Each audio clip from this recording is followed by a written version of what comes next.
Hello everyone and welcome to this webinar. We will be beginning in just a few seconds. I just want to thank you for being here with us today. I will ask everyone to please remain on mute during this webinar. If you have any questions, please don't hesitate to use the chat. So Daniel, you may start anytime. Thank you very much, Sophie. So I'd like to thank everybody for attending this webinar. And like we mentioned before, we're going to be covering anything that pertains to the VAV controller for any kind of VAV system or a VVT system. How we're going to do this today, I have a little PowerPoint which we will go over the different possibilities and the different sequences which we are able to achieve with our controllers. And then we're going to jump onto the software so that we can have a quick glimpse of how can we configure these controllers to do what we want them to do. So to start off, we have two separate hardware platforms. We have the VC2000 platform and the C1000 platform. So when people want to order a ProLon VAV controller, just keep in mind that we do have these two separate models. So what are the main differences or the main features? Well, the VC2000, as we can visibly see on the picture, it has a direct coupled actuator already included with it. It is a Belimo actuator, and the torque on it is 45 inch-pounds. This controller has one analog input, which can be used for different purposes. It also has two outputs, one digital output and one analog output, which we'll see later on what we can do with them. And the digital wall sensor, which we tend to use with it, it is connected with COM terminals, which we will see a little bit later on the wiring diagram. And this controller, just like any other ProLon controller, can be standalone or networked. So if you're just looking for a 1Z2Z replacement, you can use our controller. And then later on, when you do want to network it together, maybe further down the timeline, we are able to achieve that. And then we have our C1000 platform. Well, one of the main things that we'll notice is that there's no actuator which is embedded on this controller. So it is dedicated for any kind of external actuator, whether it's a floating actuator or a modulating one. So 0 to 10 or 2 to 10 volts. This is particularly useful for retrofit applications where maybe we want to keep the existing actuators in the building, or I have also seen some pneumatic retrofits done with this one where there's already a pneumatic actuator, and so we'll just control it like a modulating signal, and then we'll get a little transmitter which will change the 0 to 10 volt signal into a pneumatic signal. This controller has 3 analog inputs and 1 digital input, which is typically used for an analog wall sensor. Or we can use an RJ45 port on it, which we can see it on the top right. And that one is used specifically for our digital wall sensor. Now, this device has more outputs than the VC2000. It has 4 digital outputs and 1 analog output. And the main reason of this is because in the case of a floating actuator, well, then we need 2 digital outputs for that. And then we still have additional outputs for any kind of reheat peripherals or something similar. And just like the VC2000, it can be standalone or networked. Now, within the VC2000 platform, there's actually 2 models, which is pretty easy to understand. So there's the VC2000, which is designed for pressure-dependent applications. So when we say pressure-dependent, it means that we're not measuring what the airflow is. So there's no airflow sensor. And these units are designed for VVT zoning systems, where VVT zoning system is more of a voting system where all the zones have different voting weights, and so they can vote for heating or cooling. So we will typically use the VC2000 for VVT systems. We can also use this device for legacy multi-zone systems. So a multi-zone system is simply a unit which tends to provide hot and cold air simultaneously to all of the zones, and each zone has a single damper which will open one way or another to allow more hot or more cold air into the space. So we have added support for multi-zone systems with the VC2000. And then there's the VC2000 PI, which all it does is we add on an airflow sensor. So you'll notice on the bottom, in the middle, we have a high and a low port, and that's basically for your pitot tubes. So that's for pressure-independent operation where we do need an airflow sensor. So we want to accurately measure what the CFMs are being supplied to the space, and we want to control that. So typically, pressure-independent, we'll see that in a VAV zoning system.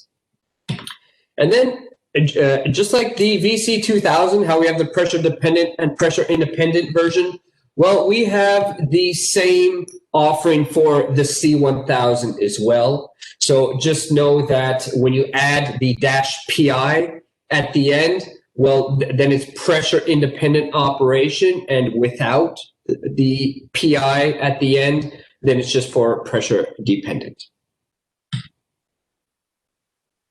So in terms of the capabilities, so looking at the input, so remember I said each controller has a multi-purpose input. Well, we can use that that input for different kinds of features. So typically, if it's a standalone application, people tend to use it for the supply temperature. So they use it for the changeover sensor. So that way, a standalone VAV controller or VVT controller is able to sense the temperature of the air coming down from the air handler or from the rooftop, and then it can switch to heating mode or to cooling mode depending on the temperature in the supply.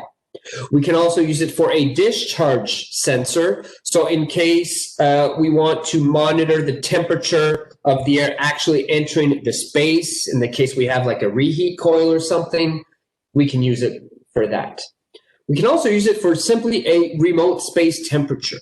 So in case people do not want to use any of the ProLon wall sensors, and they would rather keep the sensor a little bit hidden. I've seen this for lobbies or for hallway spaces, or maybe for some conference rooms as well, where we don't want people playing with the set point. So in that case, we will just want to use a remote sensor for that. We can also use it for a slab temperature. But for that, it's for radiant floor sequences.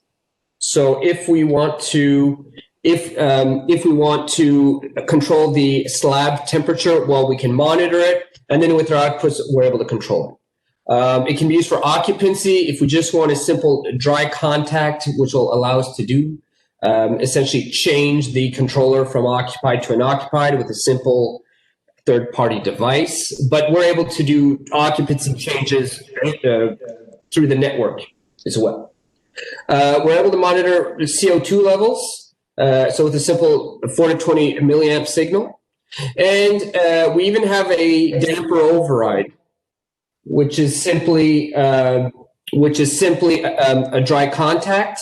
And so once we close the contact, well, then the damper will go to a specific position.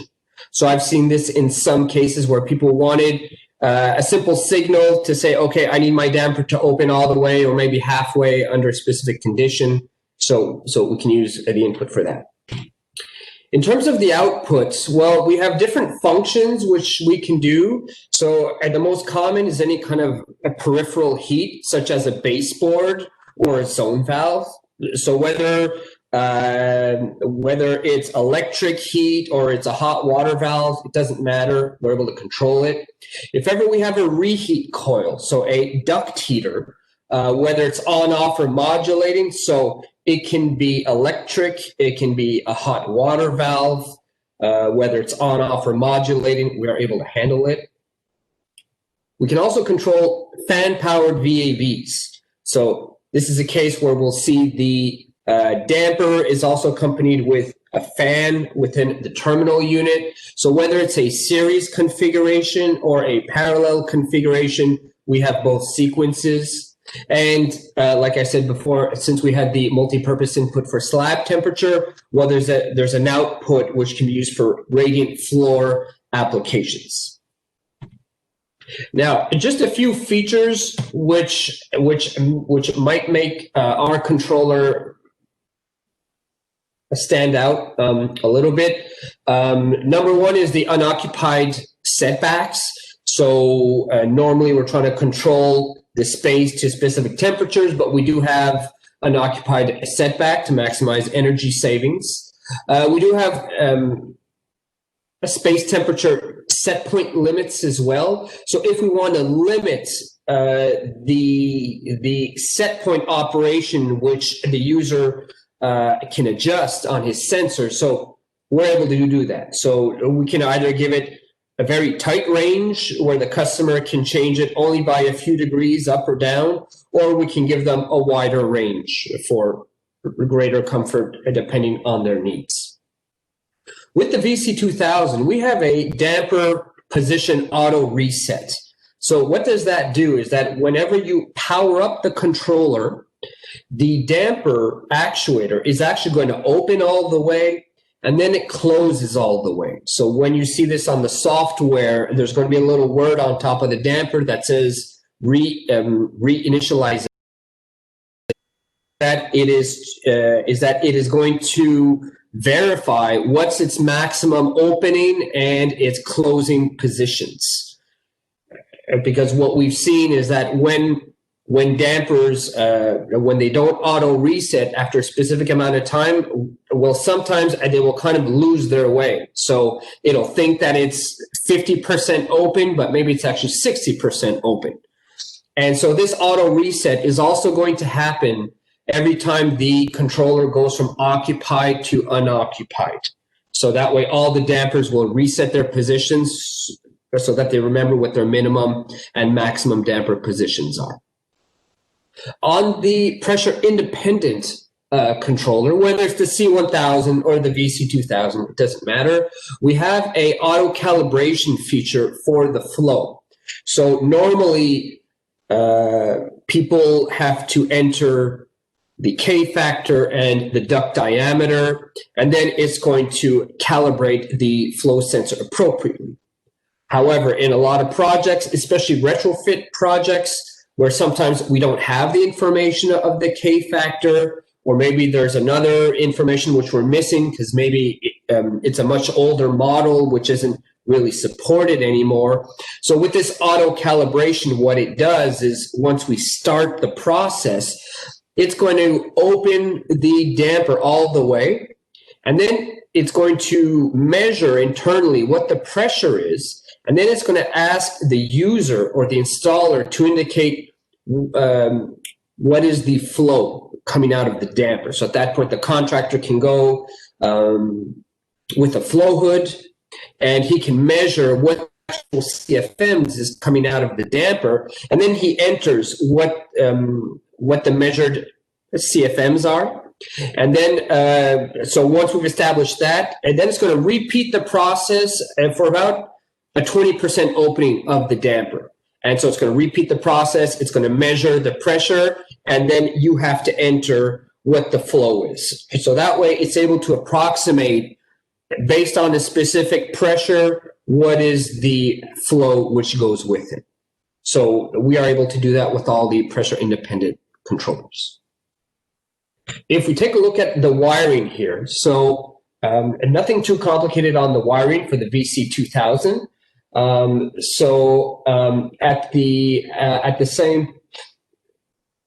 the bottom, we'll have the terminals 1 and 2 for power. Terminals 5 and 6, that's the digital output right there. And so if you connect simply on terminals 5 and 6, well, then it's just a dry contact. And if you needed a live 24-volt signal, well, then what we suggest is you put a little jumper between terminals 4 and 5. So terminal 4 is going to feed 24 volts into terminal 5. And so the 2 wires going out to the peripheral device is going to be on terminals 3 and 6. So in that case, we'll have a live 24 volt signal for the output.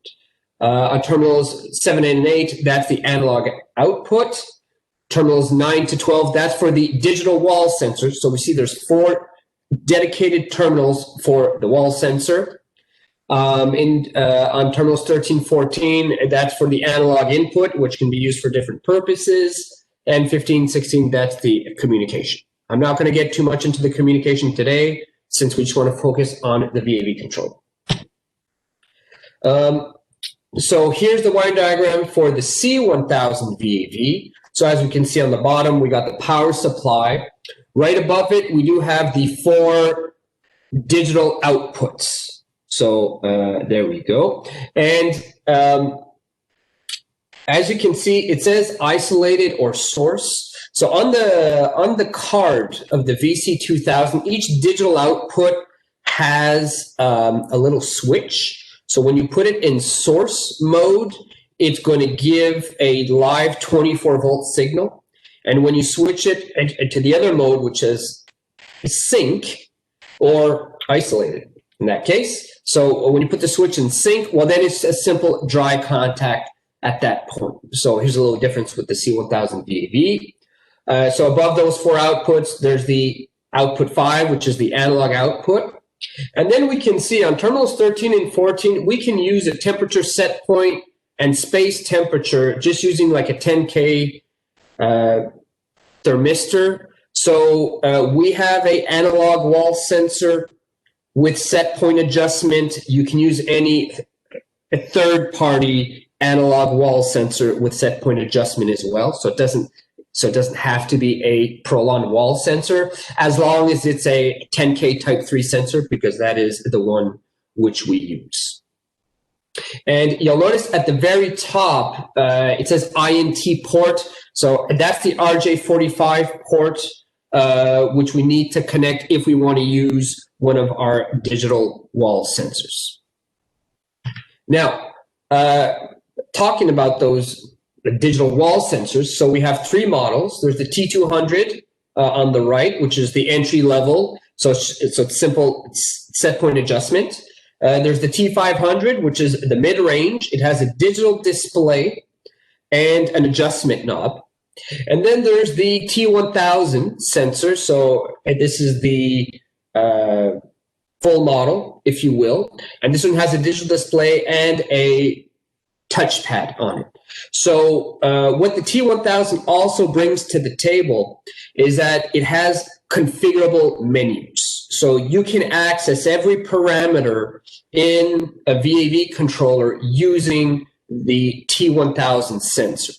So maybe to make small adjustments, it can be very useful.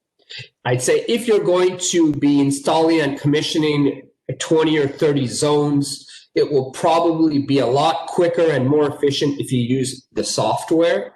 But once all those zones have been properly set up and they've been commissioned, and maybe you just want to go back just to change a few settings without pulling out the laptop and an adapter and so on, you can access all the settings through the T1000.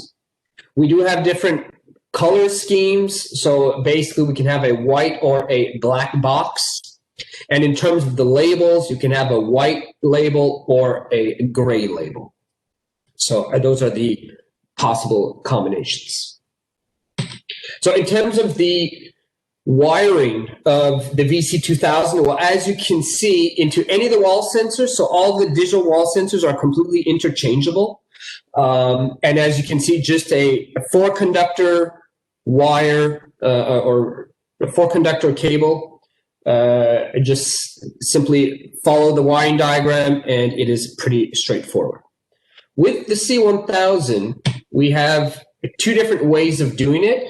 You could either use a network cable, so a Cat5 cable with RJ45 connections. So the digital wall sensors have an RJ45 port as well as the C1000. So you just click it in the C1000 and you click it in the wall sensor and it'll start talking right away. Now, if we can't pull a network cable, you can use a 4-conductor cable as well. And the only thing we have to do is just add that little adapter, which we call the T1000 adapter, but it's valid for the T500 and the T200 as well. So just know that we can plug our 4 wires into it, and then on the other end, it's an RJ45 port, so we can click it right in. So one of the last things that I'll show you on this PowerPoint is just in terms of the addressing, because I've seen some people, sometimes they'll put the controllers in and then they forget to address them. So it's very important to address them, because if they're not addressed, then we cannot communicate with it. And if we can't communicate with it, then we can't configure it either. So for the C1000, it's actually pretty easy. You just remove the cover, and there are dip switches. And so you see it's a little red a block with 8 switches on it, but we only use the first 7 switches, and it is binary addressing. So switches 1 to 7, as we see on the block, well, each switch represents a binary value, which we see in green. So what we essentially do is we add all the binary values all together, depending which switches are up. So for example, if you have switches number 3 and number 5, which are up, so 3 is number 4, or is number 3 is a binary value of 4, and switch 5 is binary value of 16. So what is 4 plus 16? It gives us 20. So switches 3 and 5 means address number 20. With the VC2000, it's a little bit different, because that one does not have any dip switches. So this one, we must address it either using a digital wall sensor with a display on it. So the T1000 or the T500. The T200 does not have a display on it, so we cannot use it for addressing. When you are using a T500 or T1000, as soon as you plug it in, you're going to see what we see on the screen right here. It's going to ask you to set the address. So either on the adjustment knob or on the touchpad, you just cycle it around, and then you choose the address which you want to assign. And a useful piece of information is, once you receive a VC2000 and you plug it in for the first time and there's no address on it, you'll notice that the status light on the left-hand side is going to be yellow, and it's going to remain on. So when the status light is on, you know that there's no address assigned to the controller. As soon as you assign an address to the controller, that status light will turn off. So that's a nice visual indication when you're looking at your controllers which have been installed. If ever you see one of them with that yellow light on, well, then you know right away that there's no address. And so if you're trying to talk to it or configure it, you know that you have to address it first. And the second method to address these controllers is with our software. So we can initiate a addressing process, and we can assign multiple addresses at the same time. So what we do is we first indicate what's the first address we want to assign, and how many addresses do we want to complete. And as you can see on the bottom right window, it says, please hold the service pin on the controller until the status light goes off. So what this happens is on the bottom right, there's a little hole and it says serve, and there's a little icon of a wrench. And basically, as soon as you press on that button, well, then the first address will be assigned to that controller. and then it's going to move on to the next one. So it's just waiting for you to push on that service button. So once we initiate this process, you can walk up to each VAV controller and then one at a time, press on that service button, and then it's going to be assigned addresses sequentially. One thing which is important to note, if you are addressing, let's say with the wall sensors, make sure to give every controller a different address.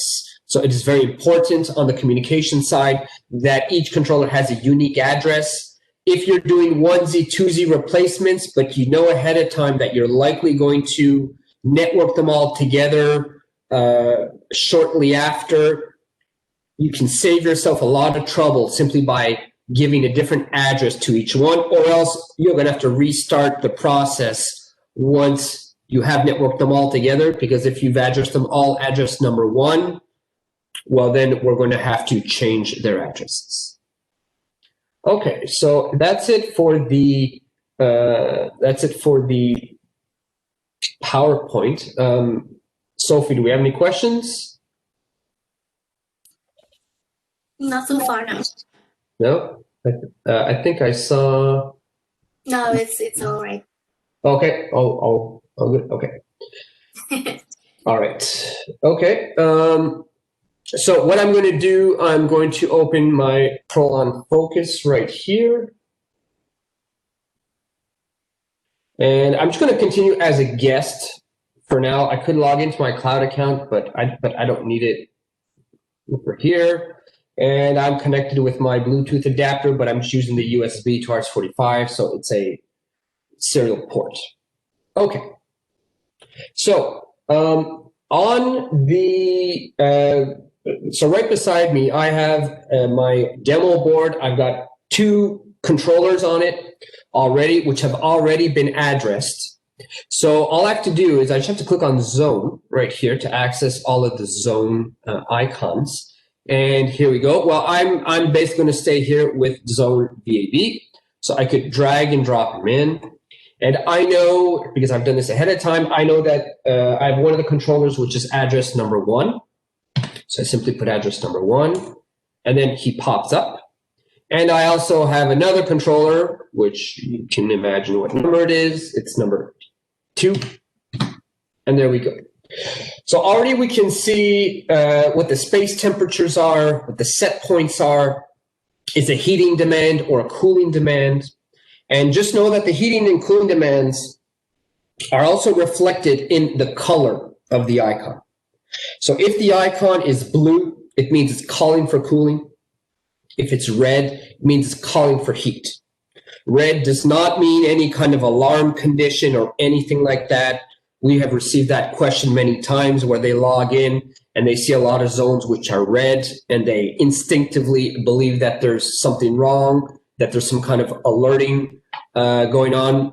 And no, just know that that's not what it's for. It just means that all the zones are calling for heat. So if I want to configure one of these controllers, I can just double click on it. And there we go.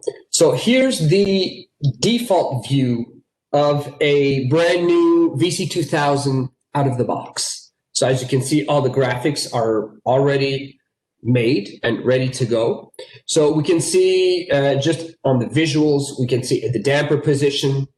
Here we see the temperature in the supply. I've got my 2 outputs right here. And I've got my space temperature with my heating and cooling set points. So let's say I want to configure one of these elements. I could do configure damper, for example. Click here. So it brings us to the configuration menu. So all ProLon controllers are configurable, and we change and we can change the settings with these configurable menus. So there's no programming which has to be done, whether it's block programming or line programming, anything like this. No, it's simple configuration menu. So all the programming resides in the controller, and we hand you all of the settings from here.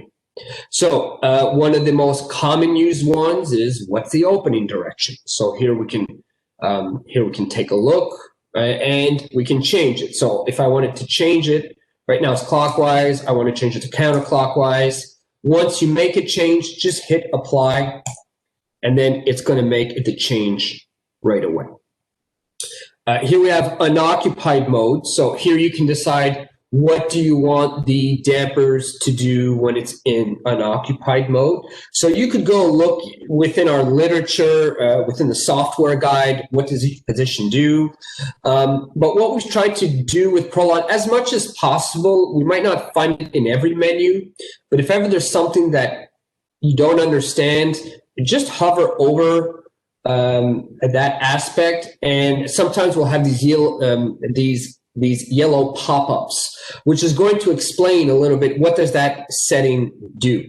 And even sometimes we'll have a little diagram as well. So it's not just text, but we'll actually show you a visual right there.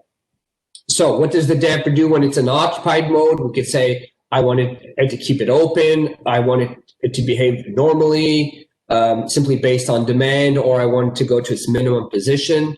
So these are different options. Here we can play with the changeover settings. So basically, at what point is the temperature coming from the unit, whether it's a rooftop or an air handler, how far away from the space temperature does it have to be for it to be considered either hot or cold air?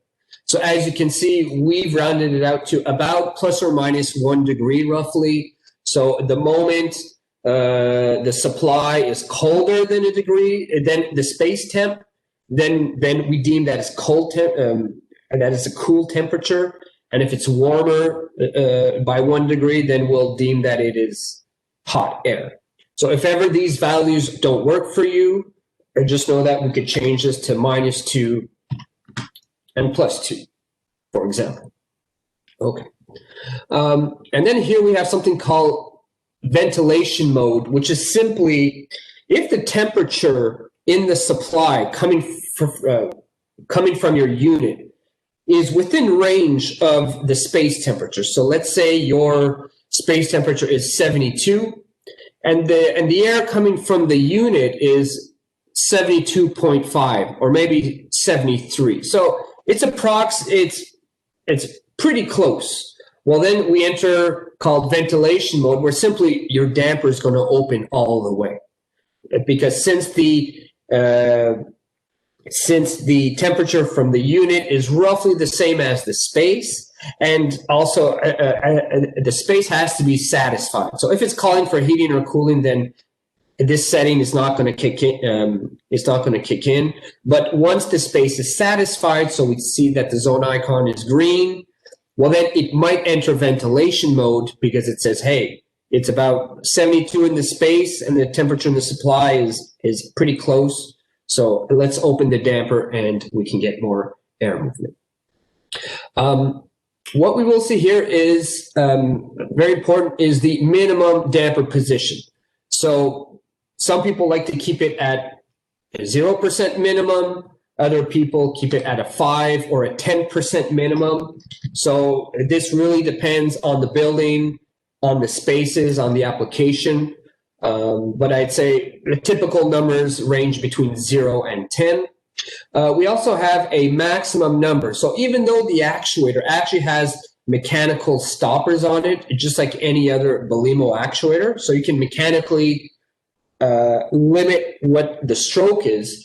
Well, we can limit it also through the software. So we can say, no, I don't want you to open 100%. Maybe I want to limit your opening to 90%. So maybe once the actuator has already been installed and it's a little bit hard to reach, and so we can't access those mechanical stoppers, well, there's nothing stopping us from doing it right here in the software. And just one thing here is the minimum increment.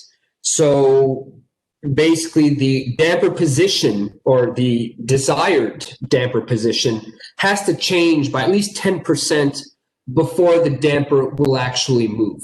So this is really used to avoid the damper from constantly opening and closing at basically every moment, always trying to compensate. So at least with this, we will give the actuator a little bit of a break, and it won't move unless the desired position changes by at least 10%. And I'm going to get back here into the duct setup, because as you can see, this is currently grayed out. So I'm going to get back to that in just a moment. So let's talk about those outputs. Let's say I wanted to configure this controller with a duct heater. And let's say the duct heater, it's a modulating duct heater. So whether it's a heating valve or hot water valve or electric SCR, so I need a 0 to 10 volt signal. I could do config outputs, and I'll choose my analog output right here. And what I want to bring your attention to is here at the bottom. It's a special function. So we have different things here. So I'm going to choose the duct heater right here. And I can choose what's the 0 to 10 or 2 to 10. If ever it's a hot water valve and it's a normally open actuator, so in that we give 0 volts, the valve is fully open, and to close the valve, we have to supply 10 volts. Well, in that case, we're going to use a reverse acting logic for that. If it's electric SCR, usually 0 volts is 0 heat, 10 volts is 100% heat. So we don't need reverse acting when it's electric SCR. But when it's a hot water valve, most often we'll see something like this. And then when I come down, when I come back to the graphic, well, now I see that the duct heater graphic has already appeared right there. So depending on the changes which you do, the graphic is actually going to change at the same time. So since I know that this duct heater is on the analog output, I could simply right click here and rename this my duct heater, for example. All right. And you will notice that we had something here called supply interlock. Well, this is simply to avoid your duct heater turning on or your valve from opening if your unit, if your rooftop or your air handler is already in heating mode. So what it's going to do, it's going to monitor the temperature coming from the unit. And if it gets higher than our interlock right here, well, then it's going to disable our duct heater. Because if the air handler rooftop is already supplying, let's say, 100-degree air, well, maybe we don't want to turn on our duct heaters because we're already getting heat from the unit. So in this case, we're simply interlocking the duct heaters with the unit, which would be in heating mode at that point. All right. So that's the analog output. Let's say on top of it, it's a fan-powered VAV. So I could go into the digital output here, and I'll choose special function. Here we go. So we have the fan-powered box, series or parallel. So let's say I choose the parallel configuration. I press apply, and then here's my fan, which pops up. So I could rename this guy fan, for example. And there we go. In the case where we have a fan and a duct heater, often what we'll see is people want like a discharge sensor. So they want to be able to monitor the temperature of the air actually entering the space, kind of where we see this blue arrow right here. So now I want to activate that function using the multi-purpose input. So I can just do config, other, and here inputs, function, and I'll change it to discharge temperature. Do that. Go home, and then here's the discharge temperature would pop up right there. Okay. Another few things which we can do. So let's say I just remove the fan just for now. If ever it's a series fan-powered VAV, well, instead of the fan being right here in parallel to the damper, now it's actually in series with the damper. And this fan usually runs when it's occupied, and so that the space gets constant CFMs no matter what, whether it's air coming from the unit or it's recycled air from the plenum. All right, so if I remove that, and let's say I don't have, it's not a fan powered VAV, but I have like a zone valve or like an electric baseboard, which I want to control. I can just do edit display. And here it says output connected to baseboard. And so I'll use my digital output right here. And then here's the output, which will pop up here. If I just go and take a look at the output, well, now it's been switched to occupancy because that was the fan output source, but we're just going to do it based on a heating demand. And so now it's just going to turn on as there's a heating demand, which starts building up in that particular zone. Okay. If you right click on an element, you can override it from here. So I could say, right click, I want my damper to go to 50%.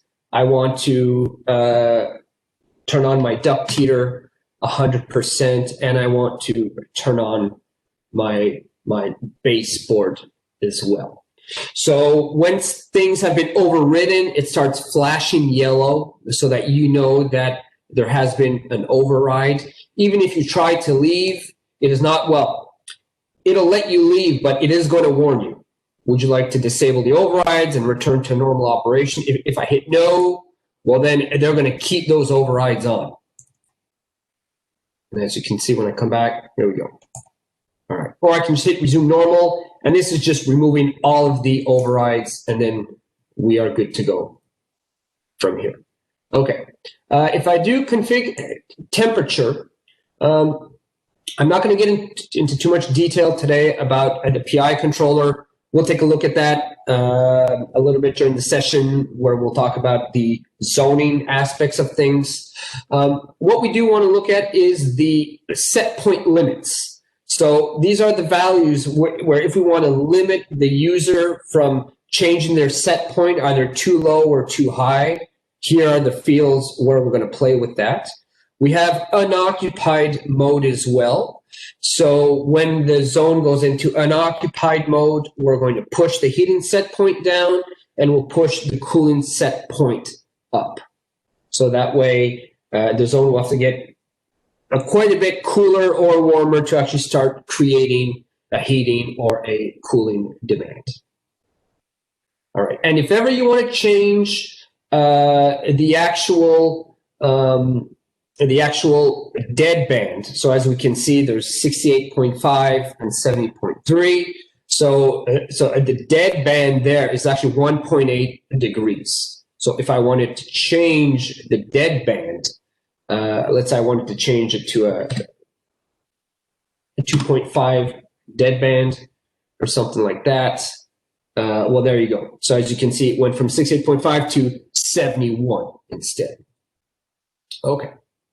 Okay, damper. All right.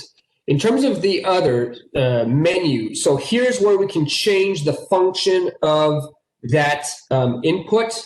Like I said, if you don't want to use a ProLon sensor and just use a 10K sensor, which will be hidden, then just use the input as a zone temperature.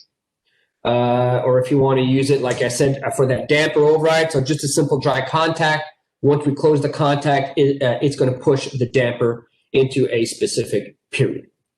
We do have unoccupied mode override time. So if someone comes after hours and the zone is unoccupied and they push on the override button on one of the sensors, well, then by default, it's going to go into occupied mode for 2 hours.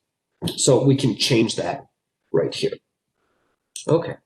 If I just jump onto the other controller right here, you'll notice that it is almost identical, except for here we have our flow sensor. So this is the pressure independent and the pressure dependent.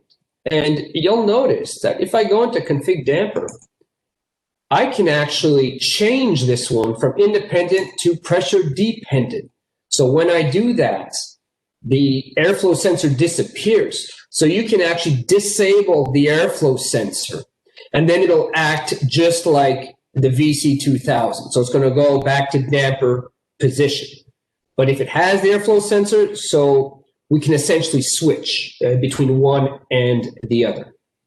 So just know that when you get the pressure independent model, you aren't necessarily locked into pressure independent operation. I've seen some cases where on a project, it was a bit difficult to do the balancing for a lot of different reasons.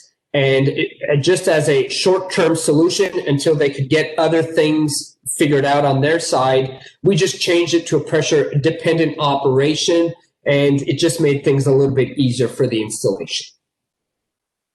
So as you'll notice, when I go onto the damper configuration menu, well, it's not quite the same.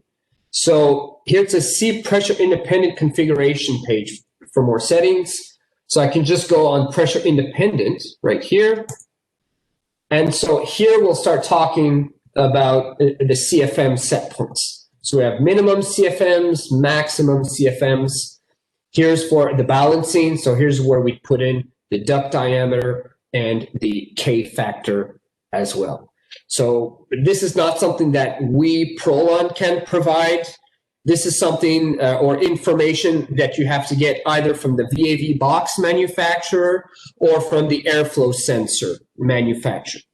I've had people already call us asking us which K factor to put in. Well, unfortunately, we don't have that information. It's really dependent on the device which we are connecting to. Now, one setting which I didn't get back to is the duct heater setup. As we can see on the pressure dependent menu, we can see it here. And then in the pressure independent menu, we'll see it here. And as we can see, in this case, it is grayed out. And what this is that when we have a special function duct heater, it's not just a graphic which appears. There's actually a sequence where once the duct heater reaches at least a 25% output, well, then the damper has a new minimum position. So when there's a duct heater, there's actually two minimum positions. There's when the duct heater is on or when it's off. So when the duct heater is off, its minimum is 10% opening. And when the duct heater turns on, we push up that minimum because maybe 10% is not enough airflow. So we need a bit more. So hence the alternate minimum position. On the pressure independent controller, well, now it's grayed out. Well, there's a good reason because I haven't activated the special function of duct heater. So let's say it was a staged duct heater instead. So it doesn't have to be the analog output. I can use the digital output as well. I can use the duct heater right there. And so here's going to pop up. And now if I go back, well, now I have the new minimum CFMs for my duct heater. If ever you have two stages of duct heater, this is something which I've seen a lot. How can we do this? Some people have told me, well, you have one digital and one analog output. So I can control the first stage, but how can I control the second? Well, it's quite simple. In the analog output, what we can do is we change the control mode from a proportional. So when it's proportional, it's a true modulating signal in that the signal ramps up and down gradually, or we can change it to differential.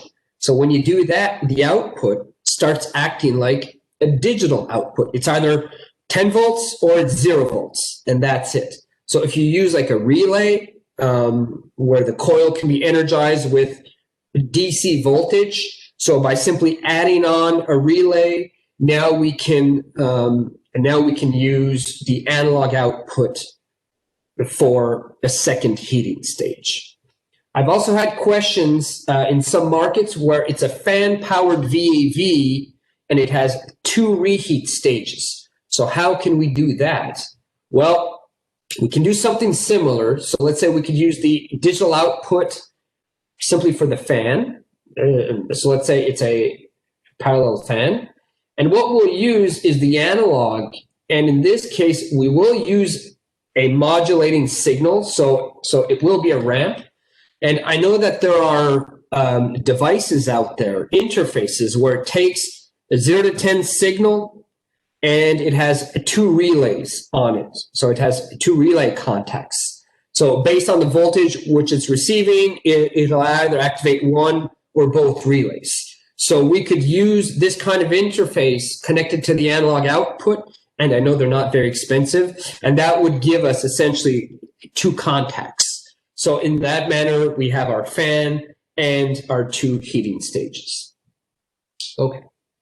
One of the last things I want to show you was just the multi-zone menu. So if it's a multi-zone system, you'll see that it's very different. So let me just disable a few of these things so that we go back to normal, or essentially what would be a blank controller. So to change it to a multi-zone, so this is just a single damper which is controlling either hot air or cold air coming into a space. So I can do config damper, and I'll change it from pressure dependent to multi-zone. I'll press on apply, and you'll see the graphics change quite substantially. So there we go. And so how it is that usually, if I go back onto the damper here, we have something called reset position. So when the zone is satisfied, there's no heating demand or cooling demand, the damper will go to that said position. So it'll go in the middle. And then as it starts asking for heat, it's going to open to one side. And as it starts calling for cooling, it's going to open to the other side right there. So if ever the space is satisfied and our damper's at 50%, but we're able to see that we can see that there's a bit more cold air which is taking over, like it's not quite warm air. Well, at that point, we can start playing with the reset position, and we can try to find that sweet spot right there for the damper. And if ever we actually want to monitor what's the temperature being fed into the space, well, we can use that multi-purpose input, which would be, and we'll use it for the discharge temperature. And so now we can actually monitor what a discharge temperature is right there. Okay.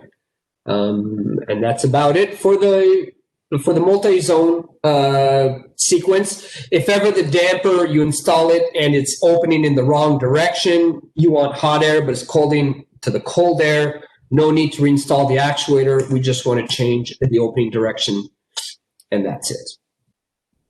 One last function, which I tend to see quite a bit.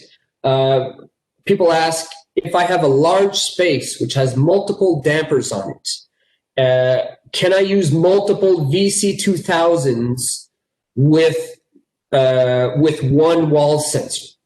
Well, the quick answer is no. So it's one wall sensor for one VC2000. However, what we are able to do, if I go back to the single duct operation, what I can do, I'm going to rename him, is I can use the analog output to drive an external damper. So any 0 to 10 or 2 to 10 volt modulating actuator. And so the analog output is, the signal coming out of it is going to mirror the position of the actual damper. So if this damper is open halfway, then it's going to give a 5 volt signal. If it's open 75% of the way, well, then it's going to give a 7.5 volt output. So you can actually daisy chain multiple modulating actuators together. If it's a large conference room space or something like that, where we've got 3 or 4 dampers, where we can use the VC2000 on one damper and just use an external modulating actuator for all the other ones. And all the dampers are going to open and close all at the same time.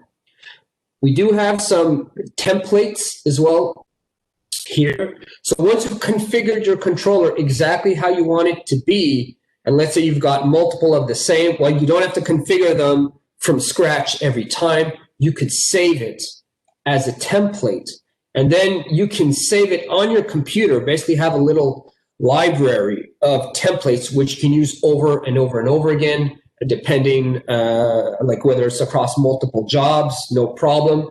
So you can create your own library and reuse them as much as you want. Okay, I think that just about concludes what I wanted to show to everyone today. Sophie, do we have any questions?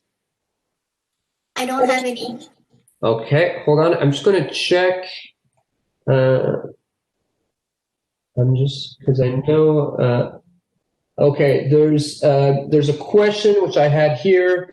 Can the damper reset be modified or delayed? Because it could be unfavorable for all dampers to reset at the same time. That's a very good question, and we actually thought about it. We thought about when would be the best time to be able to cycle dampers open and closed. And so we decided that, at least in our opinion, the best time to do it is when the unit goes into unoccupied mode. So when the unit tends to go into an occupied mode, it's usually a time where we know most people have left. Oftentimes the unit is actually going to stop at that point as well. So the supply fan isn't even running anymore. So we didn't see any issues with simply opening and closing the dampers once it switches from occupied to unoccupied. So in the morning, when it does switch from unoccupied to occupied, just know that the dampers are not going to cycle because they will have done it the evening before. I just hold on. All right. Okay. So we have a question. How many actuators will this handle? Obviously, depending on the actuator, but I know from experience, people have been able to give out signals to about at least 5 to 10 actuators easily, no problem. In my experience, people have mostly used Belimo actuators. So I know for the Belimo, 5 to 10 actuators, no problem. But if it's another actuator, maybe just contact us quickly and we can go over some of the electrical specs. All right. Okay. All right. No more questions on your side, Sophie? Nope, still no questions. Okay, very good. Well, I'd like to thank everybody for their precious time today. And if ever you have any questions, please don't hesitate to contact me or anybody from the ProLon team. We would be glad to help you out in any way we can. Thank you and have a great day, everyone.